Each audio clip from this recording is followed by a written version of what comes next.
Hello, Rob. Let's try that again. Fantastic start to the new YouTube channel. Hello, Rebels. Garrett Robinson here. I am the independent author of several works such as the Realm Keepers series, the upcoming novel Rebel Yell, which releases on August 15th, only 11 days away, the Touch Trilogy, Non-Zombie 1 and 2, the Ninjabread Man Hit Girls, and currently the weekly serialized fantasy adventure Nightblade, which releases every Friday at noon Pacific Standard Time. It is a book that's written kind of like a TV show. Of course, if you're watching this, you're probably already well familiar with it. But yeah, this is my show, VlogaNovel, where I live create my books for you from beginning to end. Everything from the outlining process, writing the first draft, editing, doing the audiobook recording, formatting, and publication all takes place on live streaming video for you. And I'm talking in the background in my headphones.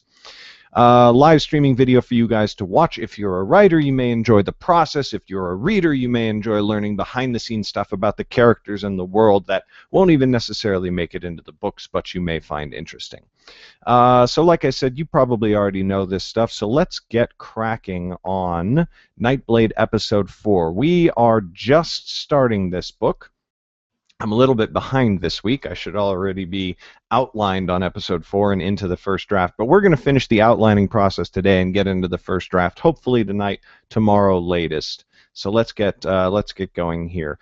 In previous VlogaNovel episodes, which you can find on my personal YouTube channel, Garrett B. Robinson, I outlined the whole first season, and the whole first season is 8 episodes.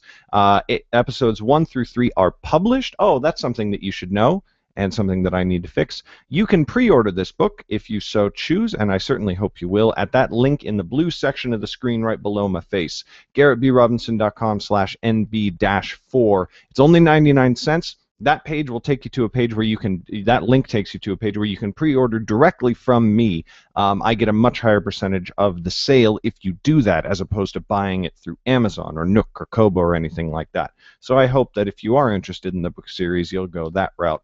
If you haven't started the series yet, you're going to want to do that. That's at garrettbrobinson.com/nb-1, which is the bottom link in the blue section of the screen there below my face. So, like I said, episodes 1 through 3 are out. They have been published. The audiobooks are on the way up. Episode 1 audiobook is already live. Episode 2 and 3 are on the way. Episode 4 is this week's episode, and I have approximately 4 days to write and edit it. Fortunately, each episode is only 10,000 words and 99 cents, so it's not like this is undoable. Last week, I started the book on Tuesday, so I'm actually a day ahead now. Yay! I wish I was further ahead. The best place to find updates on VlogaNovel is always on my website. There will now be one post for each book. In other words, there is one post for VlogaNovel Episode 4. And that post will have the playlist embedded in it so that you can watch all of the videos in a row if you want to. Otherwise, you can come to the YouTube channel and watch them all there. The other best place to stick around is the subreddit for VlogaNovel. There's a VlogaNovel subreddit, and I always post new episodes there. So if you're on Reddit, go over there, check it out. And if you are doing a live writing project, if you are writing your own book live on streaming video, like Simon Canton, fantastic author, friend of mine, he started a live writing project. He also posts in VlogaNovel. So I would love to have a community of people who decided that this was a relatively cool idea and decided to do it. So let's get cracking on episode 4. We've got a very, very rough outline here, but we're going to take that and we're going to expand it greatly. I would love to get the episode 4 outline done in this episode and then spend 2 more hours on this VlogaNovel series building the world. Things I would like to do before the end of episode 4. I would like to name all the 9 kingdoms. I would like to go into much greater detail on the magic system and how that works, because there's a new wizard in this episode. And I would like to, what was the other thing I did? Oh, I want to establish a little bit of the history of the kings of the 9 kingdoms, including establishing where the current High King, which of the 9 kingdoms he comes from. That is something that I would like to achieve today. So, not today, but for episode 4. So let's get in here. So this is the episode 4 single paragraph, and we'll copy that into our separate document for the episode 4 outline. one decision that I made in episode 3 during the outlining process for episode 3 was that the rest of the season is all going to take place in Cabris. I did that for a few reasons. One, I would actually like to get pretty far ahead. I want to finish writing all of season 1 in the next couple of weeks, so that way the week after episode 8 comes out, I'm already ready with the hardcover, the paperback, the full audiobook, and the compilation volume, so that people can get so that people won't have to wait a long time to get the volume, so that they can just get book 1, because I want to start submitting that to book review sites, booktubers, people who review books on YouTube.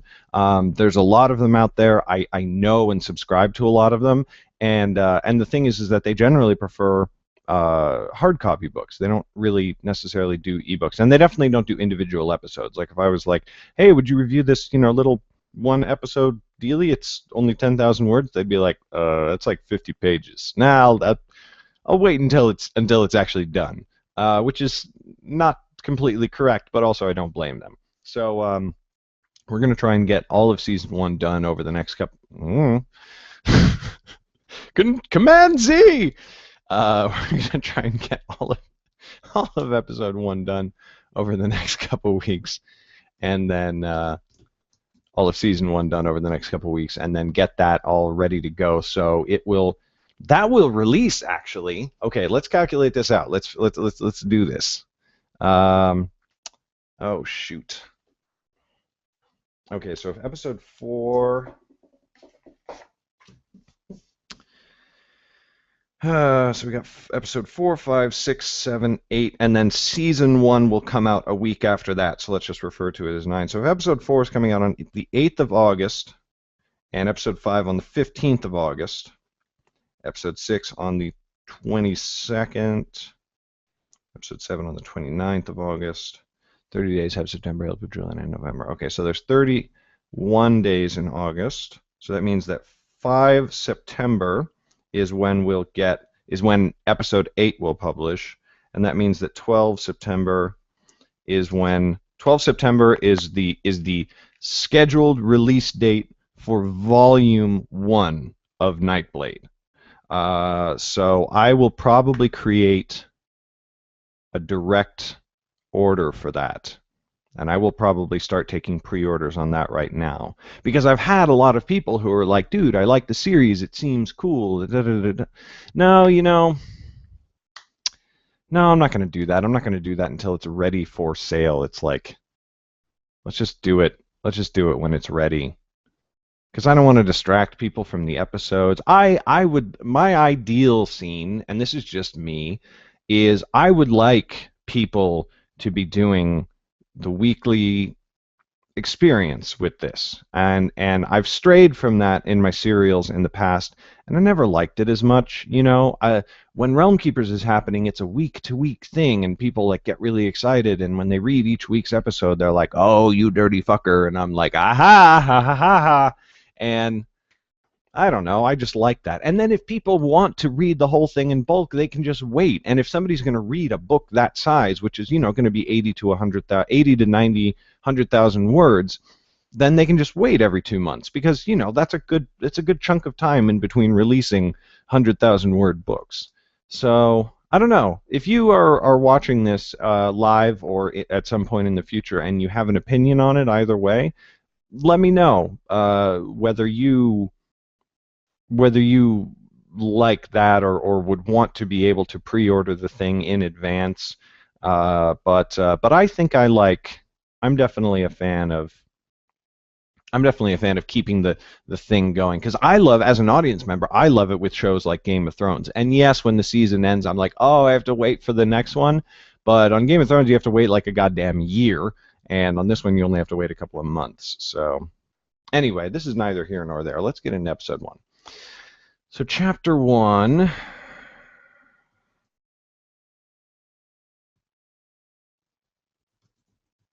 let's just break this up pretty generally.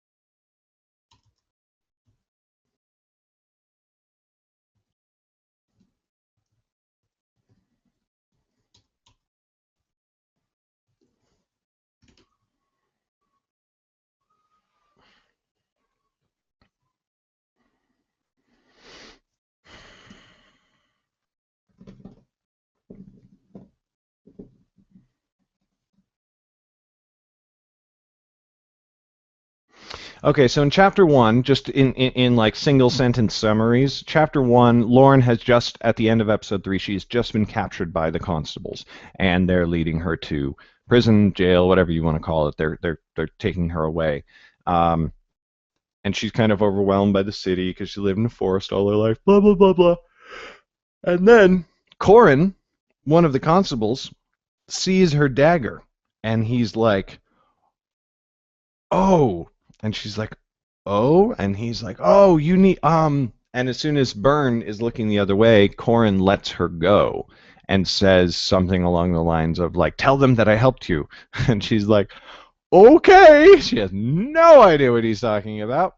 Um, uh, I'll state this for the record right now. I don't know exactly what the deal is with the dagger. I think it has something to do with the mystics. But if it has something to do with the mystics, it needs to be something very obscure. Like it can't just be a dagger that the mystics would carry around. It's like a higher order or a secret subsect of the mystics. I don't want everybody to think that I have already come up with the full and exact plan for the dagger and I'm withholding it from you because that's what VlogaNovel is for. It's for you to know everything that's going on in my head as I'm doing it. So I don't have a full and complete plan, and I'll just like I think that if the creators of Lost had said that very clearly right up front from the beginning, they would have pissed less people off when they started making stuff up as they went along. And I'm trying to plan as far in the ahead in the future as I possibly can, but I also want to be able to go where the story takes me. So anyway, so he's going to let her go, and that's going to be chapter one. And I think that's a good 1,500, 2,000 words. Chapter two, as she's trying to figure out what to do, Jem is a pickpocket. He's a new character being introduced this episode, and he's going to be a long-running character. He's going to be in the show and the series for a long, long time.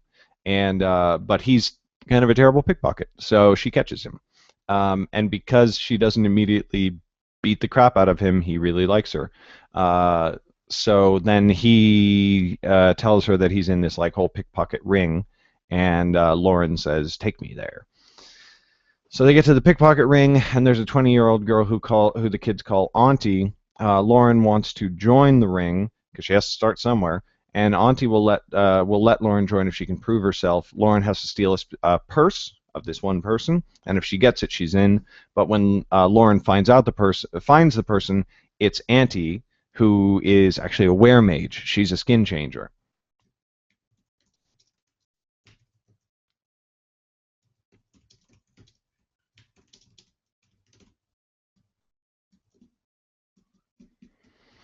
So then Lauren escapes. There's a big escape chase scene through the city, and Jem actually helps her escape and sort of like turns on Auntie. Not turns on her, but he just is like, Lauren's cool. I really like her. I want to help her escape. So he does.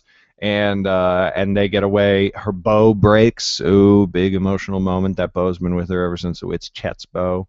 Chet. Oh, Chet. He'll be back. A lot of people have been like, I really like Chet. Why didn't Chet go with her? Which is great, because Chet only has like 10 lines in episode 1, and people are like, I really like Chet. He seems like a cool dude. Thank you. It's really cool as an author when you only have a character there for just a minute, but you succeed in making him likable by people. But anyway, so she escapes, the bow breaks, and then as she's continuing to flee, she sees Zane entering the back door of an inn. So she grabs Jem and pulls him in with her, and that is the end of the episode. 2 problems so far. There's only 4 chapters, and Lauren doesn't... I feel like at this point in the story, Lauren would naturally want to go find Annis. Like, that would be her number 1 priority after being let go, because Annis is all alone in the city. She could be discovered by her mother at any time. She's somewhat street smart, but she's not... She's also a little bit naive about certain other things. So Lauren would be very concerned with her. And I think the solution for the extra chapter and the finding Annis is that the extra chapter is going to be chapter 2, and it's going to be trying to find Annis.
Okay, so one small change in chapter one.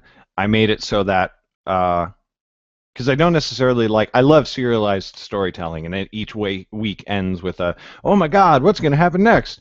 But then if the next one is, "Oh, it's not really dangerous," or "Oh, oh the thing," and then Deus Ex Machina, and this is a little bit of a Deus Ex Machina moment. In fact, if there's anything that is Deus Ex Machina in season one, this is the biggest one.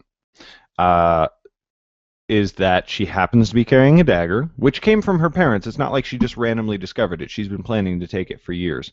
And it will play into a developing relationship with her parents and what she learns about them and all that good stuff. But I didn't want it to just be that the guy goes, "Oh, you have that dagger," and let her go. I mean, I had it that way in the outline, but of course these things change repeatedly. So now he mentions it and he's like, "That dagger." And she's like, "Yes." And he says, "Oh my God, are you working for them?" And she says, "Yes." And he says, "Oh, and she says, "And if you let me go, they'll be very grateful because I'm totally working for them. These people. You know who I'm talking about." And Corin is like, "Oh, crap. Okay, fine." And he lets her go. Just,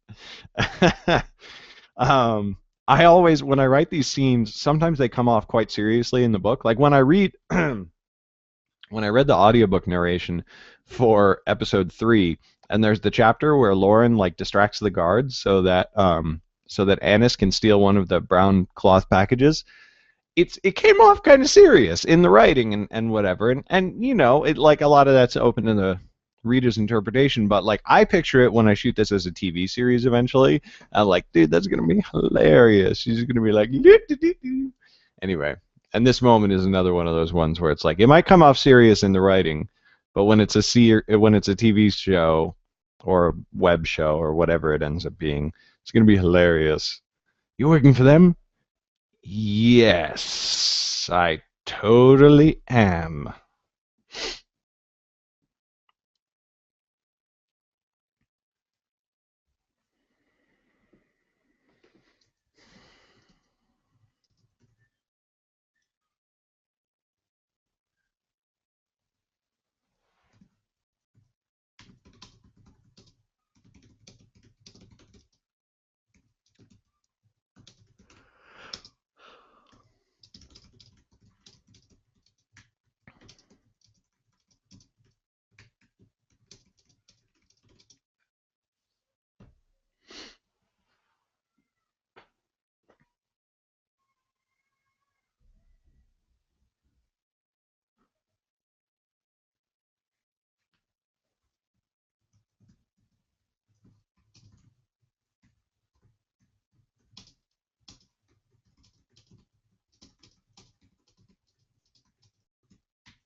If you have an idea for the name of an inn, an old-timey fantasy inn, let me know. I will absolutely take suggestions on that, as long as it's not something like the Prancing Pony from Lord of the Rings or the Hog's Head Tavern or something like that.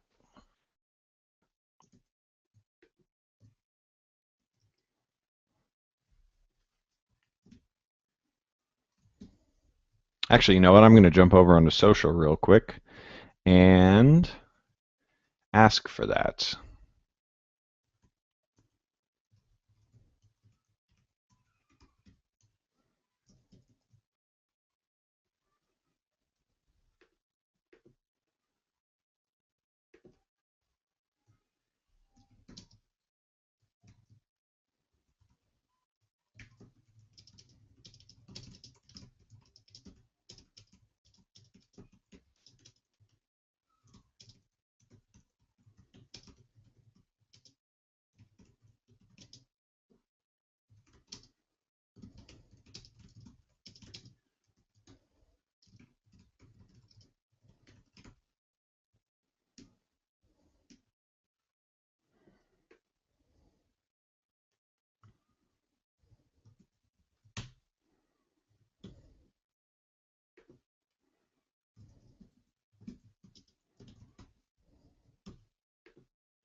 Oops.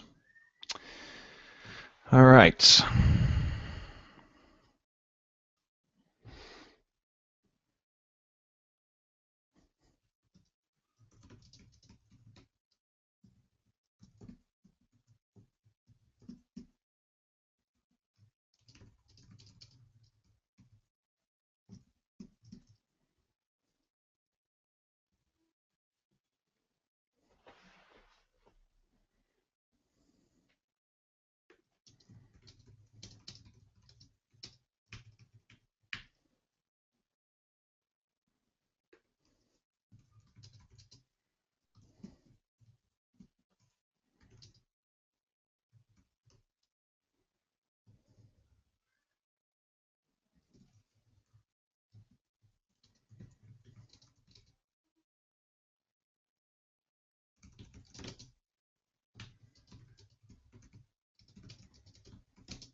I think somebody turned off the air conditioning in my house. I'm going to go turn it on real quick.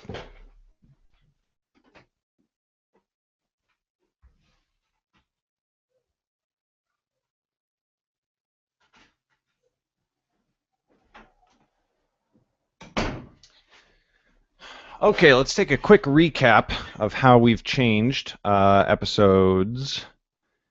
Oh, shoot. Did I not do the thing? I don't think I did the thing. There we go. All right, now I can see your live comments, by the way, if you submit them. Okay, so let's take a look at how we changed Chapter 2 and Chapter 3. So first, Lauren, in Chapter 2, Lauren decides, like she does because she's a hero, that she has to go find Annis immediately. So she looks all around, but really has no idea where to go. She's got a purse of coins that Annis gave her, but nothing really beyond that. Then she... So Bill Meeks from Bill Meeks from Twitter suggested Apple Bottom Inn. Nope. Sorry, Bill Meeks, but not feeling that one.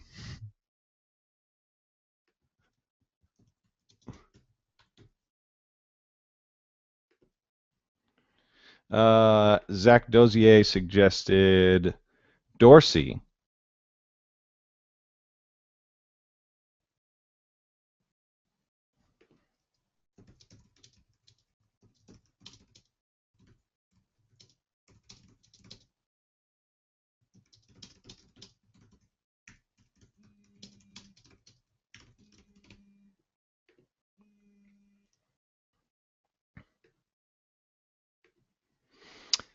Okay.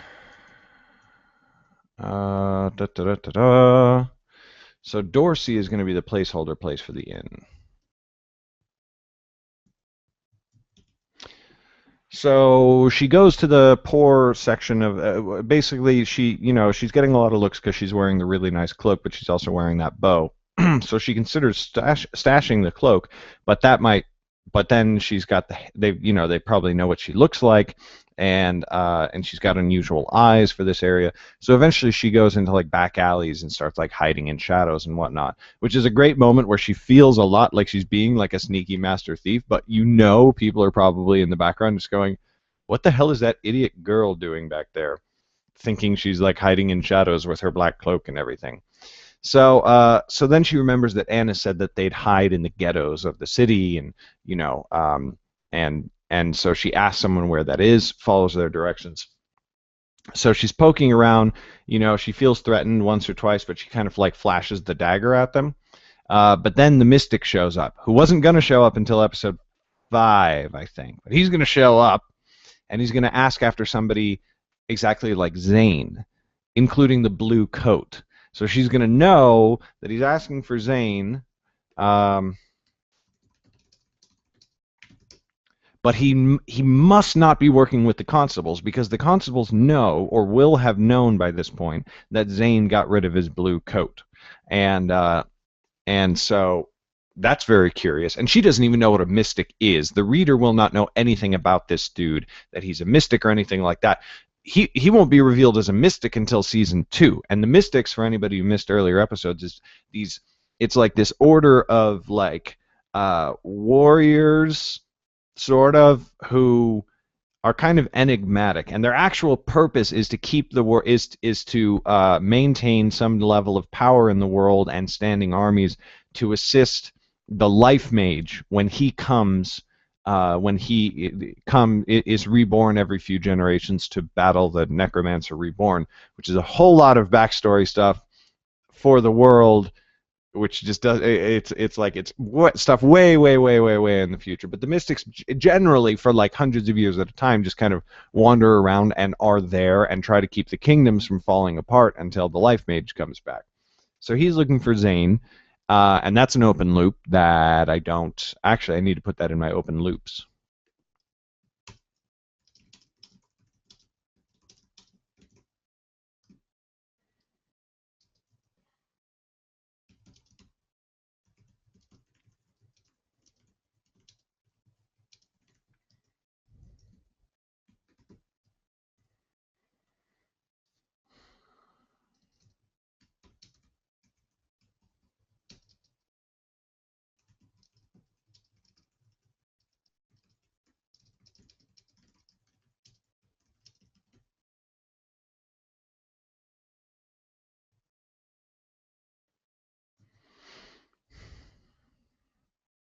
Okay, back to episode 4. So he shows up. He asks after somebody who looks like Zane. So Lauren, like, clearly knows who Zane is, but she's like, no, I do what you're talking about. The mystic is like, hey, I can pay you for the information and whatever. And she's like, no, I can't. I don't know what you're talking about. And the mystic's like, I'm not trying to hurt him. I don't know if you're like a friend of his. I'm just trying to help him. Blah blah blah. And she's like, nope. And he says, well, fine. But if you need me, or if you change your mind, you can find me at the Dorsey Inn. And then he leaves. He's going to be this like person who keeps popping back in and out, and he will probably have a fairly major role to play in season 2. But he will be in season 1 a lot. He'll pop up quite frequently. So there you go. And then in chapter 3, we've revised that so that Lauren still has no idea what she's doing. No idea where to find Annis. And that's when Jem tries to steal her dagger. But Lauren spots him, chases him through a few alleys, up a roof, and he like scrambles up a gutter and he's like, ha ha ha, I'm gonna go on the roof. And like I want her to literally beat him to the roof because she's been climbing trees all her life. She's a forester. So she just sees like a bunch of windowsills and everything like that and is like, ha, bump, bump, bump, and like grabs him on the roof. And she's like, I will kick the crap out of you. And he's like, no, no, no, no, no, oh my god. And then she realizes, dude, he's like 12. And she decides to be, to go easy on him. So he likes her, of course, naturally. But then when she makes fun of him for being a crappy thief, he's all like, I'm in Auntie's pickpocket ring. We're the best pickpockets in the city. And she's like, a pickpocket ring? Number one, I'm trying to become a master thief, and learning how to pickpocket might be helpful. And two, they might know something about Annis or whatever. So then Lauren basically makes Jem take her to the pickpocket ring, and I've decided that Jem's full name is Jeremy, and he just goes by Jem because that's what people started calling him, and blah blah blah blah blah. So then let's get into chapter 4 and 5 and see what else people are saying on Twitter.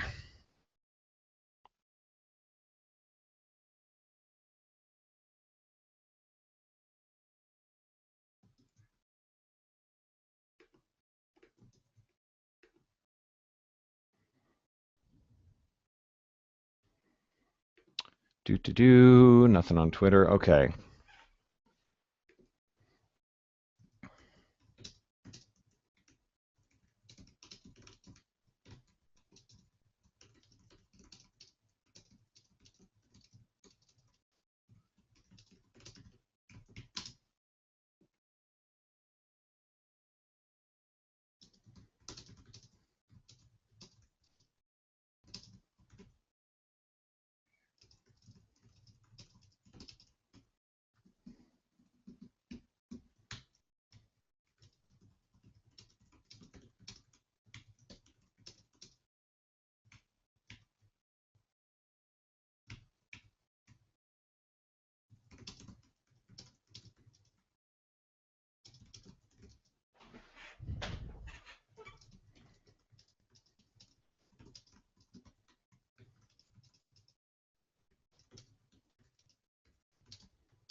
Okay, so let's go over the refreshed outline for chapters 4 and 5. So the pickpocket ring is run by a 20-year-old girl who the kids call Auntie. Auntie is a sharp-tongued but very funny, immediately charming the pants off of Lauren, not literally. Which Damaris was always like impressive, but she was never charming. She was never like, "Hey, let's hang out, grab a beer." So Auntie flatters the crap out of Lauren when Lauren says she wants to join up. Already has the cloak, the dagger, and makes it sound like, dude, you're going to be perfect here. So Lauren then asks about Annis, and Auntie's like, well, I haven't heard anything, but let's kill two birds with one stone. If Lauren will prove herself by stealing something from this girl over there, not only will Auntie let her into the pickpocket ring, but she'll help Lauren find Annis as well. Which, again, this is kind of a trope. It's more of a trope from video games. Like if you're playing a fantasy video game like Skyrim or something like that, it's like, oh, you want to join the Thieves Guild? Go steal blah blah thing from this person and do.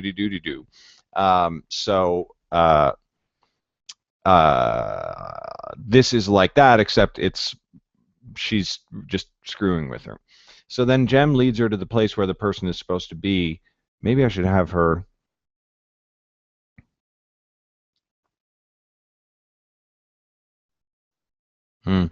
No, that's fine.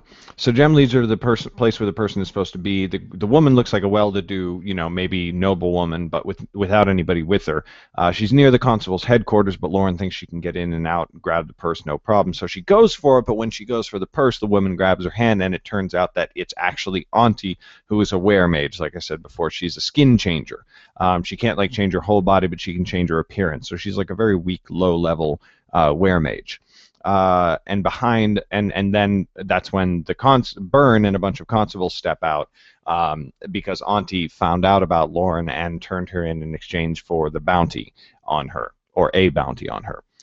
Chapter 5, Lauren then escapes. Jem basically jumps off of a roof literally onto Byrne's head and then bowls into Auntie, knocking her down. Lauren jumps over Byrne and starts to flee through the streets. Then they take to the roofs again because Jem says, actually, Jem, that needs to be a callback in Chapter 3.